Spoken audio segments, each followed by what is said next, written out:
नाज़रीन इस वक्त हम मौजूद हैं जी भूनी की पहाड़ियों के बिल्कुल दरमियान। आपको बर्फ़ भी नज़र आ रही होगी यहाँ पे पहाड़ियों पे।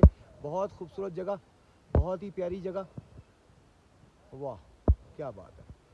यहाँ पे भी जनाब आपको बर्फ़ नज़र आ रही है और इन बर्फीली पहाड़ियों के बिल्कुल दरमियान में आपको मिलेगा हिमालयन गेस्ट हाउस।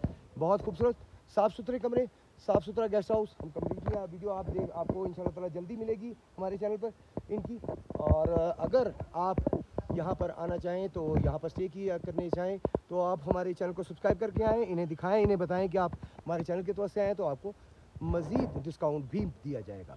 जो इनके रेट्स होंगे उससे मज़ीद डिस्काउंट भी दिया जाएगा। चारों तरफ खूबसूरत जगह, यहाँ पे लॉन भी है, बैठने की जगह। आप यहाँ पे बैठें, चाय शाय पिएँ, गपशप करें और खूबसूरत जगह को एंजॉय करें। और जल्दी से चैनल को सब्सक्राइब करें।